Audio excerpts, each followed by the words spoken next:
Well, good evening to you, my dear brothers and sisters across the continent of Africa.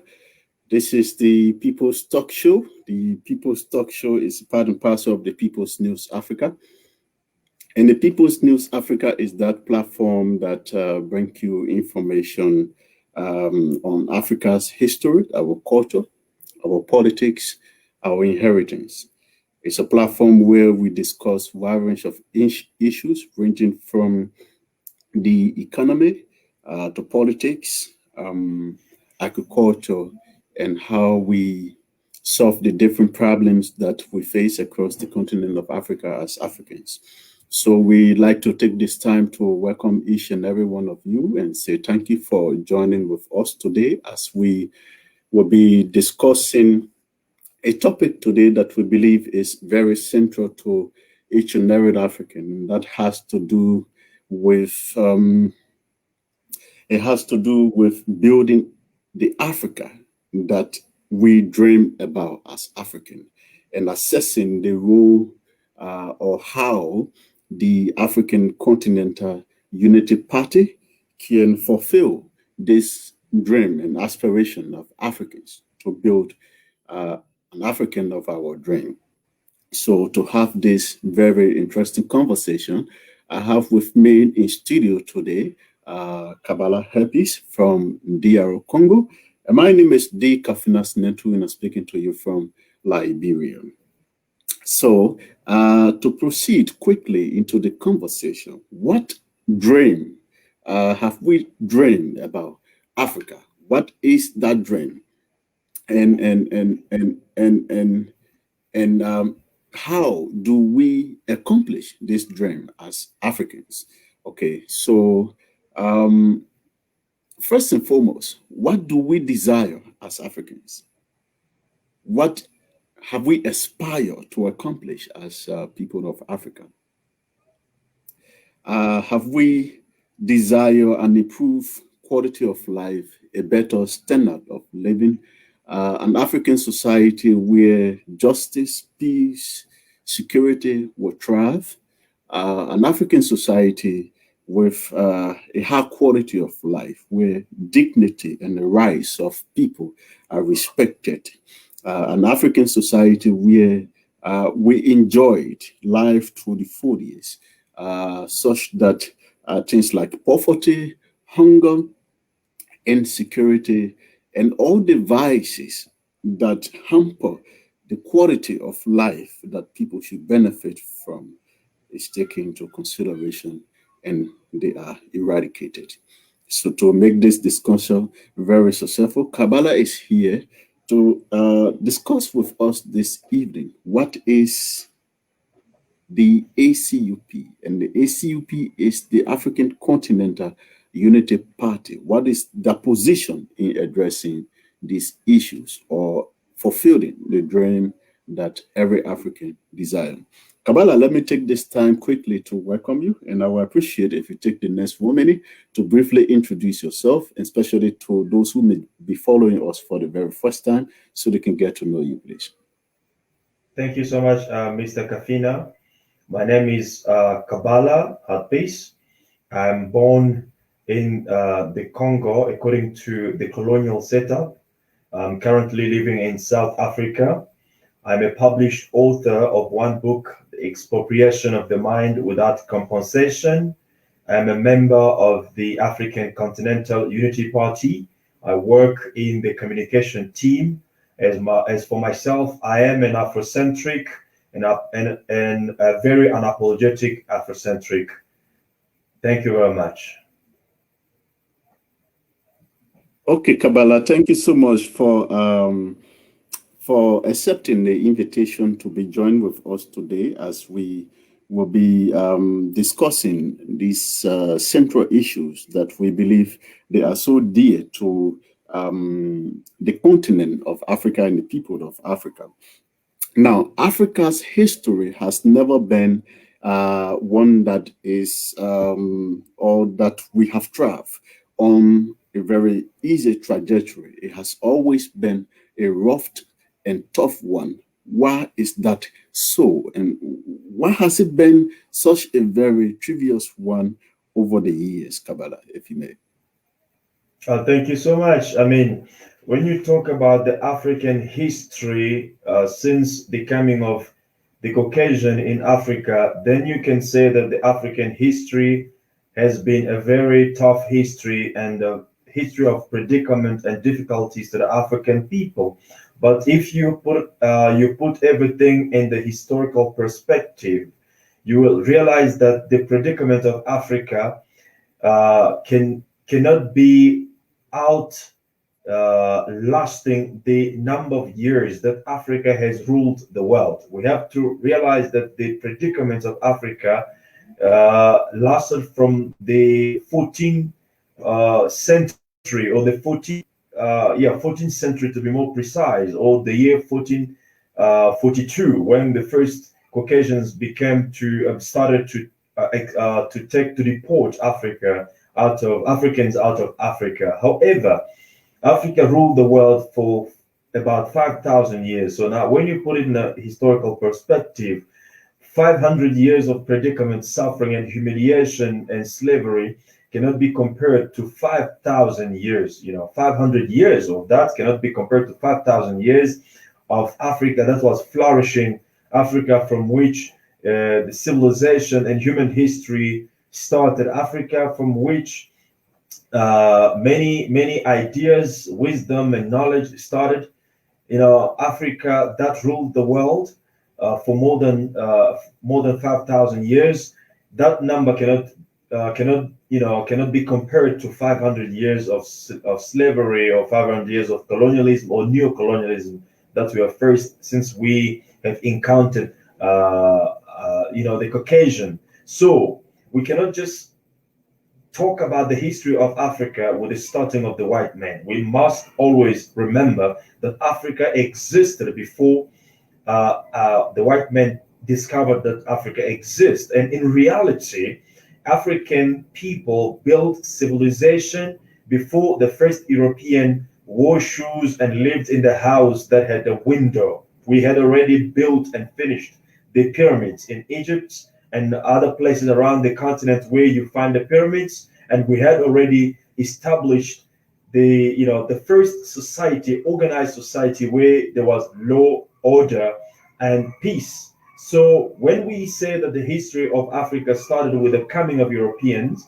then we are very, very wrong at that point, and we don't do justice to ourselves. So as to maybe respond to why, since we have come to meet with people starting from Arabs and now Europeans, maybe now also Chinese, why the history of African people, since we have welcomed aliens in our societies, our history has been of difficulties, challenges, and predicaments. It's all for one thing. It started actually for one thing, and I'm going to have to quote the ancestor John Henry Clark to answer to that question in a most precise way. In his word, he said, I quote, Africa is still and Africa is always and is still the richest land in the world. Africa has things that many want and they cannot do without, and they've never wanted to pay for. Therefore, they will always find an excuse to invade Africa. So if you want to question the origin of our predicament, the origin of our suffering, is because of what we have that other people do not have, they don't have, and they cannot live without it. That's the reason why we are living in the condition in which we are living now. One thing has to be understood very well, and that is the history of white people. Their historical psyche is of luck, scarcity, and trouble and war. However, the historical psyche of African people is that of plenitude or plentiful and abundance and peace.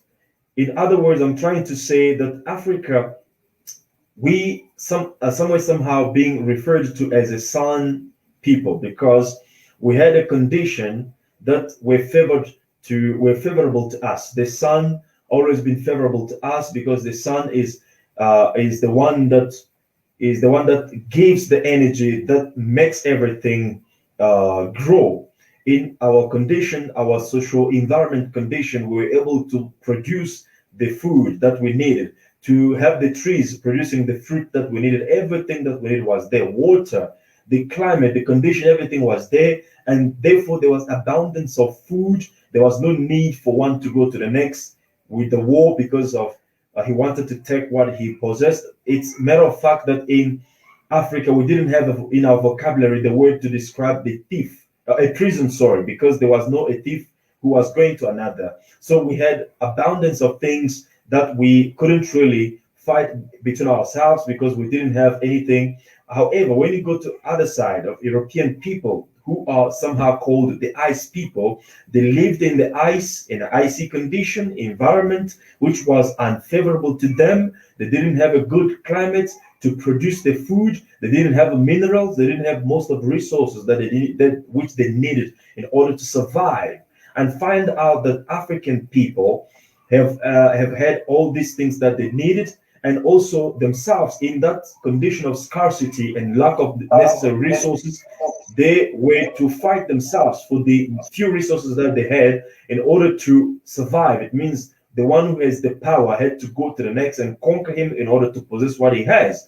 And us being in a condition where we had a lot of things, we didn't develop that culture of war and conflict and fighting among ourselves. And most importantly, we didn't develop the culture of extermination. You understand? Now, when these people found and discovered Africa and African people with our ways of life, and found us defenseless as we were because we didn't develop in the context of war, themselves being already experts in war and extermination of other people, it was easier for them to oppress us and to invade us. And that is the conditions under which we are finding ourselves up until today, which obviously justifies the reason why our history has been very, very struggling history since we've met with them. Thank you. Thank you so much, Kabbalah. Thank you. I like the way you presented the history, and especially it provides a kind of reorientation to most people, especially those who are not familiar with the history of Africa. So it gives us an opportunity to rethink about the continent of Africa, where we were before and where we are now, and where we are intending to go in the near future to come. Okay, so that brings me to the next question that I would like to ask you as to what is the current position of the African Continental Unity Party, reminiscing on the history that we have just discussed.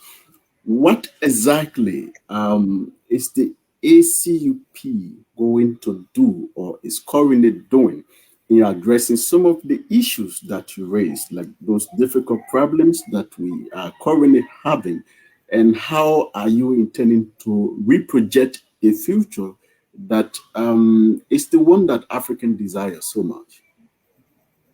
Thank you for the question. The first thing that the African Continental Unity Party is aiming to do is to restructure the initial structure. You can allow me to repeat the words. Is to restructure Africa in its initial form or in its initial picture. It means it's actually clear in the definition of the party. This is a political party that transcends the boundaries. It means we don't limit ourselves in the boundaries that we set up by our oppressors. We want to go beyond that and to restructure the African society and our institutions in the initial picture that existed there before the enemy came to Africa. One of the things that we have to realize is that for a very long time, we have been searching for individual solutions. It means if you are from Congo, you will be looking for the solution the Congolese solution to what you think is your particular problem. If you are from Zimbabwe, you were looking for the Zimbabwean solution in terms of to the problem that you think is your particular problem. If you are from Gambia, you were to look for the Gambian solution to what you think is your own particular Gambian problems. However, for about 60 years now, since the post-independence period, all these individual solutions happen to be not successful. They happen to be not successful simply because these countries, this fraction of countries that we want to develop, we want to find solutions for, they were not established in order to be or to develop the African people. They were established as in the profile of corporation or of enterprise that had to provide resources and wealth for the Western countries who established these small countries in Africa. So you trying to develop your country, you're actually trying to only develop the enterprise of the England, of British, if you were colonized by the British, or you are trying to develop the enterprise of the Belgium, if you were colonized by the Belgium, so and so. So therefore, we have to realize that there's no future for Congo, there's no future for Nigeria, there's no future for Liberia. There is only future, or there might be only a future for Africa if we understand that and if we commit ourselves to work for that future. It's normally said that Africa is the future of the world, but I must emphasize here that the resources of Africa are the future of the world, not the African people are the future of the world. For the African people to become the future of the world, African people must stand up and begin to do for themselves what other people pretended to do for them. And through the continental parties such as ACUP, we will be able to join our efforts, our skills, our ambitions, our dreams, on the global, on the noble cause of the African liberation and all ultimately of reestablishing of the African global power base, because that is the vision of the African Continental Unity Party, is to rebuild or to reestablish Africa as the global power base. Okay, Kabbalah, let me just follow up with you on a few questions on a couple of things that you said, especially with the objective of restructuring the African society, especially looking at the different institutions and what have you. So I want you to be a little more clearer when you say restructuring the African society. What is the current structure that we have? And what is wrong with that structure that needs to be restructured such that it is up to the expectation of the people of Africa? If you can just be brief to clarify that, I would appreciate it. I will. Indeed, I've explained it anywhere, but let me try to explain it in a different way. The setup that we have in Africa today, for example, the country profile that we have in Africa today, has never been the creation of African people. It's important to understand that no African person created Nigeria. No African person created Congo. No African person created Zimbabwe. These were the creation of our enemies. And we cannot lie to ourselves even for 1 minute to believe that these countries were created to develop us as African people or to do any good to us. Based on the statement made by the ancestor John Henry Clark, I cited him before, he said, we as African people have to understand that we have no friend in this world. Everything that people have done to us, even if it might seem to be good in short-term period, they have done all these things to facilitate the oppression or the domination over African people. So if our enemies made these countries to benefit themselves, what are we supposed to do in order to reverse the conditions of that has been, or the plight that has been imposed onto us as African people? Should we follow the same guideline which was set up by the enemy, or should we reverse the situation to go back where we were before we met with them, so that we can evaluate ourselves based on that state where we were before the alien comes and think how we can now develop from there on? That is what I'm trying to say, that we have to restructure things. It might not really necessarily happen physically in terms of erasing all the borders that exist now, but it should definitely happen at the level of psychology of African people, because this is the most important thing. We can erase all the borders that we have today, but if the borders in our mind is still existing, Africa will never go anywhere. Okay, thank you so much for that clarity. Now I want to bring us back home to look at the African Continental Unity Party. First and foremost, if we say African Continental Unity Party, what are we talking about? Are we looking at the African Continental Unity Party as an, just like the way we would think and see a political party that is within our respective countries, or what exactly are you talking about when you say the African Continental Unity Party? Well, there might be some common things there between what is existing now as a political parties, but we have also a lot of different, lot of things that differ from what is currently existing. And when we say the African Continental Unity Party, we literally mean a political party that is having the same philosophy, but happening to be in every country around the continent, running for elections in order to win elections and in order to lead Africa tomorrow.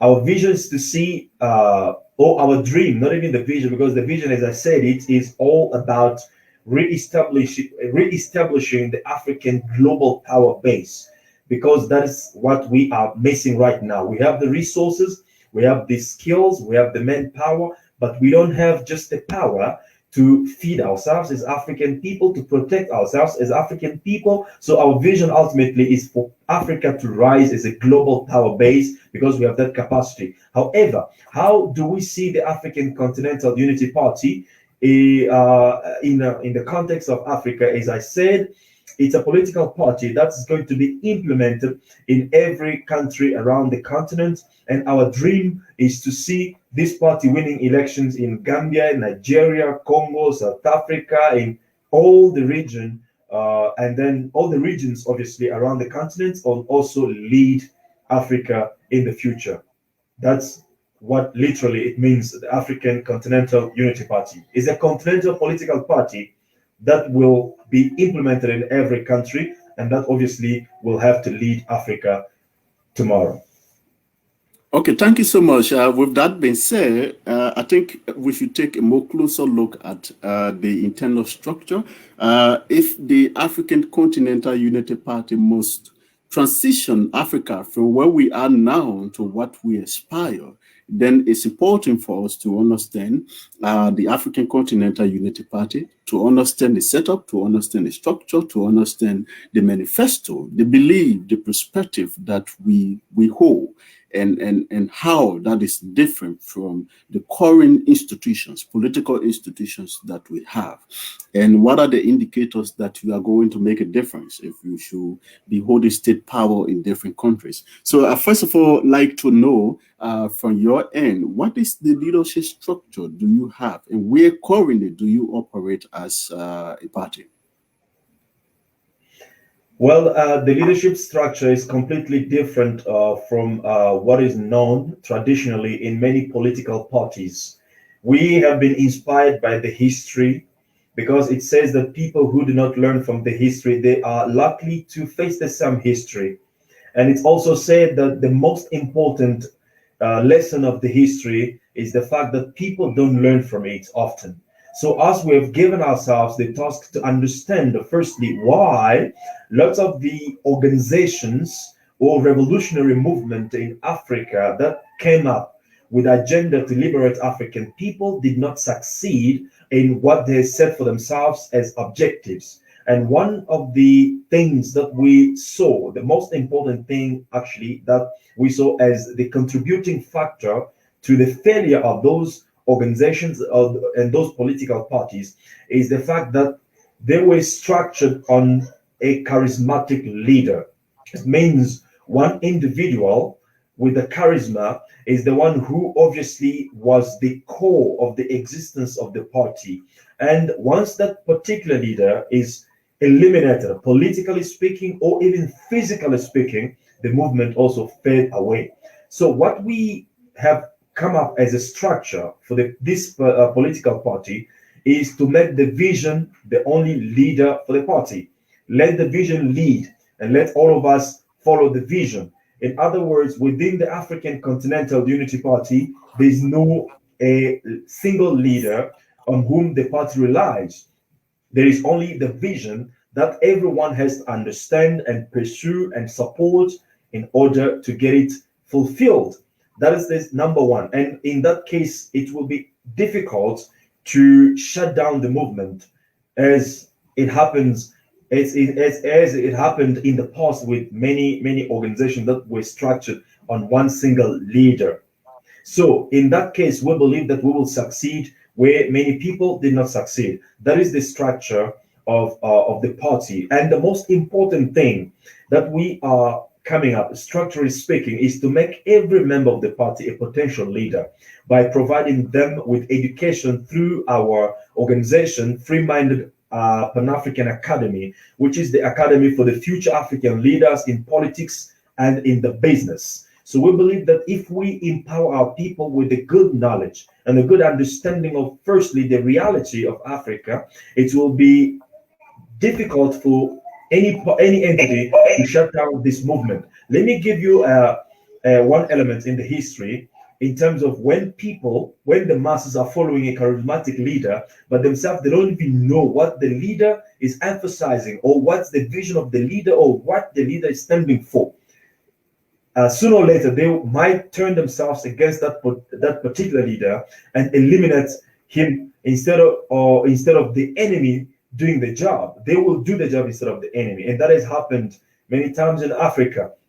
Let's maybe begin outside of Africa. When Che Guevara, that you know very well, was arrested by the Bolivian army through the information that was provided by a shepherd. The shepherd was questioned by the Bolivian soldiers as why do you betray the person that is fighting for your liberty and for your freedom? Do you know what the shepherd said? He said, because the crackling of the arms of the guns is disturbing my cattle. So I don't want this to, that's the simple reason why he betrayed Che Guevara.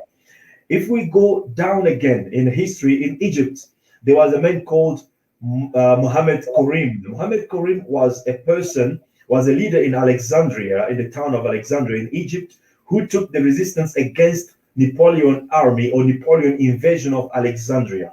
He resisted, he fought, he caused a great loss to the soldiers of Napoleon, but eventually he got captured.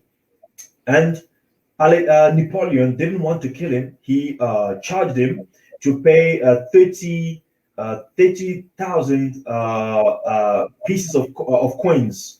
That was called, I think, yans in that period. Excuse me if don't quote me on the name of the coins, but he charged him 30,000 pieces of coins. And the guy confidently, he said to him, "No, I'm indebted 100,000 of the coins. So if you match me in the Alexandria market, the marketers will be able to pay for the money because I've been fighting for them."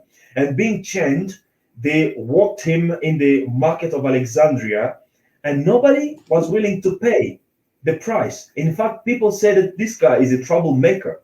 He has disturbed our business for a long time. And on that note, Napoleon said that I'm going to have to sentence you to death, not because you killed my soldiers, but because you are fighting against ignorant people who count not on their freedom, but only on money.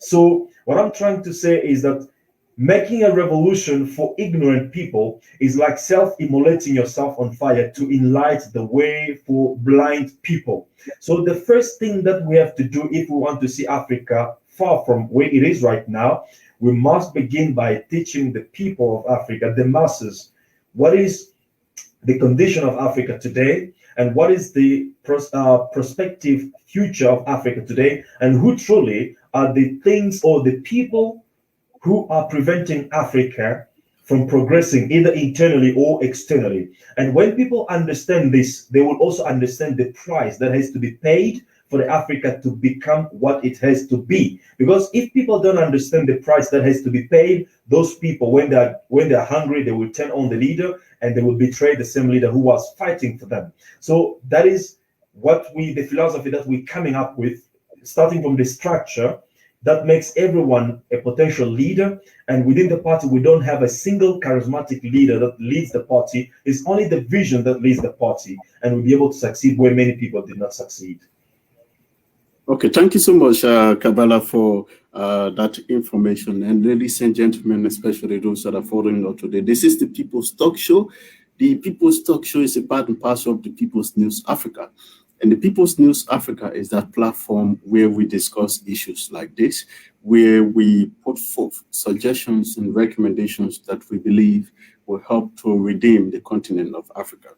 And it's a platform where we bring together people who have a passion, people who have dream, people who believe that they can contribute to rebuilding the continent of Africa. Today, we've been looking at building the Africa of our dream and assessing the role of the African Continental Unity Party in fulfilling this particular dream of Africa. So thank you so much for being a part of the conversation so far. Making this discussion very successful is Kabbalah Hepid from DR Congo, and my name is D. Kafinas Nentu. We are now transitioning to the second segment of our conversation. Thank you. If you want to follow up with the African Continental Unity Party, you can check them up at www.africaacup.org. Once again, that is www.africaacup.org. Kabbalah, welcome once again. I'd like you to now provide us some information currently as you stand. What is the level of collaboration and partnership with other institutions across the continent of Africa? And how are you shaping conversation that will lead to ACUP representation across the continent of Africa? Well, we have a lot of talks with different platforms around the continent, platforms that are working in Pan-Africanism. Even though many of them are not in the structure of political parties, they are only maybe organizations that trying to create a kind of consciousness in Pan-Africanism around the continent. But we are talking to most of them, or actually many of them. We have been talking with the GPAN, which is a global Pan-Africanism. We have been talking with the Kwame Nkrumah Foundation in Ghana. We have been in talk with different organizations. Some of them in US. We are in close collaboration with the Black Panther Party in the United States of America. So as to how do we bring the party in different countries around the continent, we do that through our members in every country around the continent. It means that we go in a country because we have obviously a lot of members joining the party from different countries, but not everyone is potentially positioned to take on that responsibility to represent the ACUP in their own countries. So we train the people who have interest and also some skills and willingness as well in the party. We train them, we give them the necessary understanding, firstly, of the ideology of the party, as well as of some leadership skills or management skills. And through those people, we will now implement the party in their own respective countries according to the respective laws of their countries and policies and so on. So, and the very same people in their countries are the one who will going to suggest to us what has to be done and how it has to be done for the party to become more effective in their own respective countries. So that's how the party is structured. It means we go in the countries, we get the people from the countries, and we build the party with them in their own countries, and we can also build or construct a constitution of the party that is mainly structured in the structured in the context of the law and policies of that specific country, and go and in the way and so on in the rest of the countries. That's how we are implementing the party. And the very same people that we are training in different countries are the ones who are representing the party and who will run for elections. And obviously, through that perspective, we believe that we'll be able to lead the Africa by tomorrow. Okay, thank you, Kabbalah. Just to take you back again, I remember you talk about the issue of education development and the transformation of the mind. That is one of the easiest way we can communicate very effectively some of what we want to see happening across the continent. Once the minds of the people are reformed and transformed, definitely we can repitch our own future. Now you talk about training. Right, when you started discussing the issue of membership, you mentioned how people or an institution that is responsible for training. How can one be enrolled into such an institution? Do you have a kind of online process that provide a level of education that where the institution is based physically? We all don't have to necessarily go there to have a kind of discipline into the ideology and concepts of the ACUP, but we can receive the necessary training across our respective countries. Is there any online training courses that we can take, or a platform that you would like to share with those who are listening who would like to be a part of the process? And another person also asks for how can one get your manifesto, like your constitution, and those very important documents that you feel the public should be able to have access to? The educational, the Pan-African Academy that I talk about is called the Free-Minded and Peuple Libre. That's how it's registered in South Africa. The full name is Free-Minded Peuple Libre. It's Peuple Libre is a French, Free-Minded is English, because as you know, French and English are covering the whole Africa. We could put as well maybe something in Portuguese, but that was going to be too much. Anyway, the vision is to cover the whole continent, the French speaking part of it and English speaking part of it. As for now, there's no yet a running program online with the Free-Minded in terms of the education. It's we are under construction right now to build the content of our program. We are also in discussion with the Mindolo educational institution in Zambia, which also was initially a Pan-African institution on which many Pan-Africans went through. They've contacted us, so we are busy discussing on how we can run a campus-based education there in Mindolo, but we are all, it's all under structure right now, under construction, as well as the online, courses themselves. We are busy building the content of the education, and it will happen anytime soon, before the end of this year, eventually. So the training that I talk about is a kind of a quick training for people who want to take the responsibility to represent the party. However, the initial plan is to have a proper education, as I said, education for the future African leaders in politics and in business, because politics and business are the backbone of every society. So we believe that if we can train our people in a very Afrocentric perspective about the politics and also about the business leadership, we'll be able to take Africa from where it is now to the next level. We are under construction with that program as we're speaking right now, and as soon as it comes ready, our members will be aware of that, and we'll also try to do some publicities to those who are not our members at that moment to be aware of it and to profit from it. So as to how people can get our manifesto, people can go on our website, as you said, it's www.african.acup.org. Or eventually people can just tap on the Google African Continental Unity Party, and the website, the Facebook page will be presented. They can go through and request the manifesto or the ideological handbook, and it will be sent to them That's how they can do. Thank you. Just to clarify, did you say that the training, like the education that needs to be provided, is currently ongoing or is something that is in process? Yes, the training is currently happening exclusively for members who want to take the responsibility to represent the arts in their respective countries. However, our Okay. education program, the Free-Minded, is for all the members of ACUP. Okay, so those who want to represent the ACUP in their respective countries, how do they benefit from the training? Assuming that I'm here in Liberia and I want to be a part of the process, do you have an online platform that you would like to share or that you want to communicate later on so that people can register onto those training?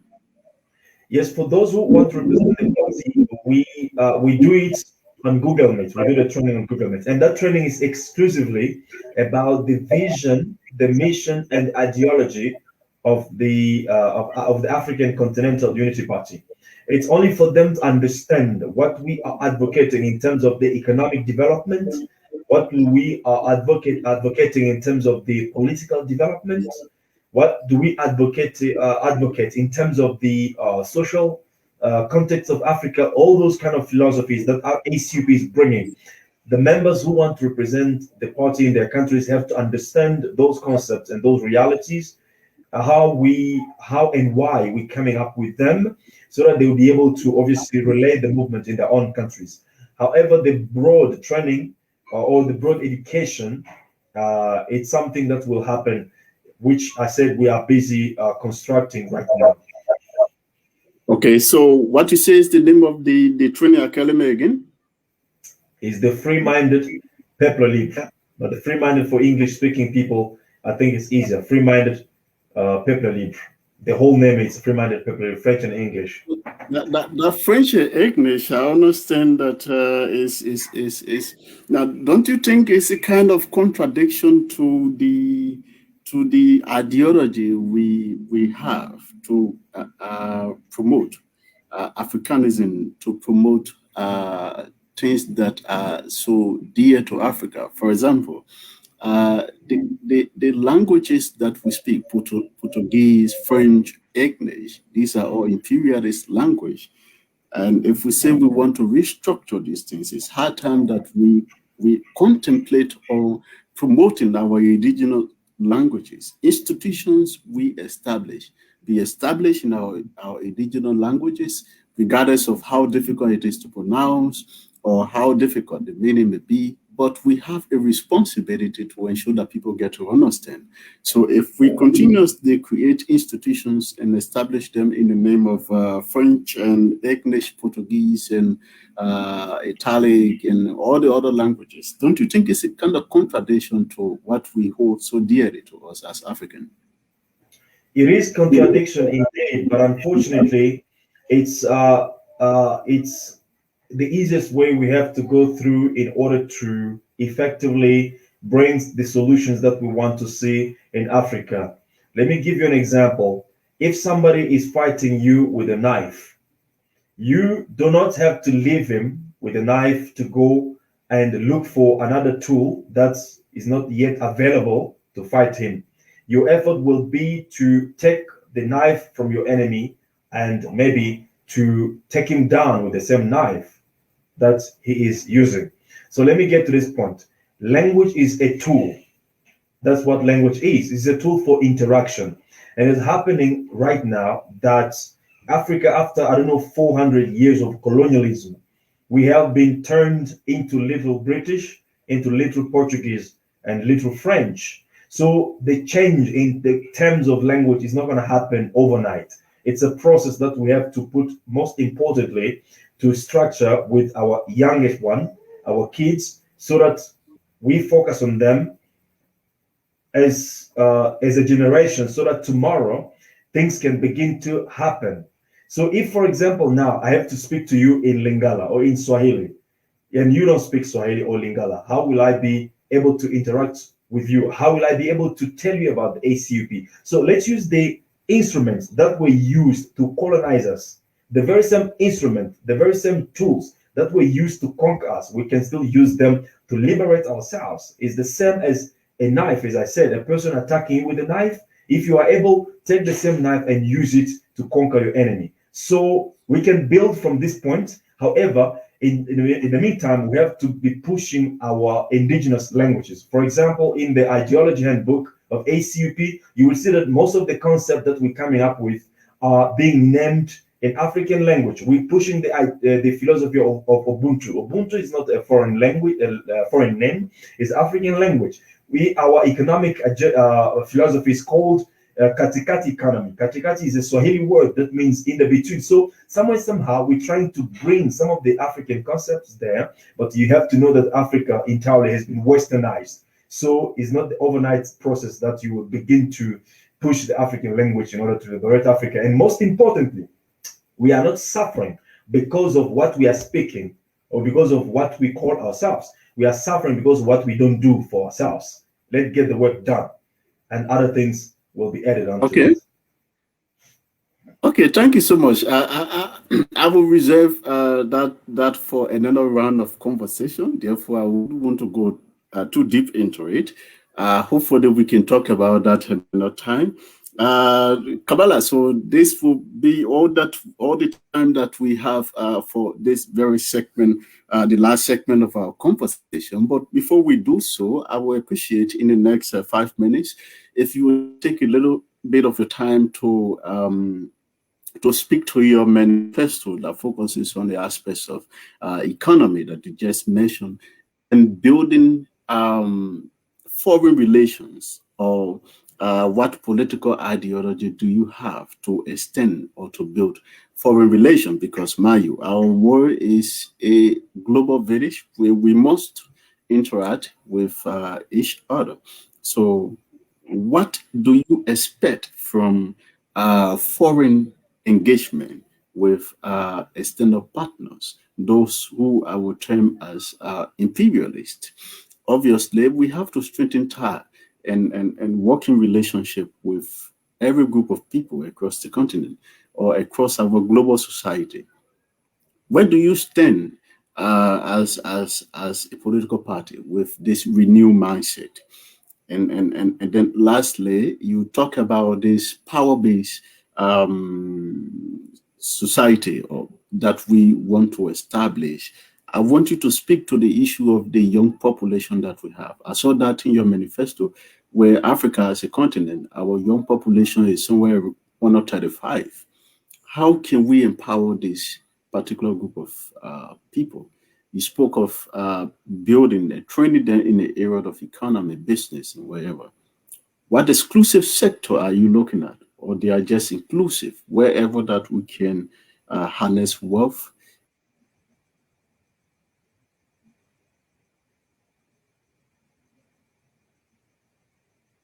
All right. Let me maybe begin with your last question about the young people and what do we intend to do with the young people in Africa. As I said from the beginning, Africa is called the future. As I said from the beginning, Africa is called the future of the world, but it's possible that only the resources of Africa are the future, but not African people. And Africa, as you said, it's 60% young people of the age under 25.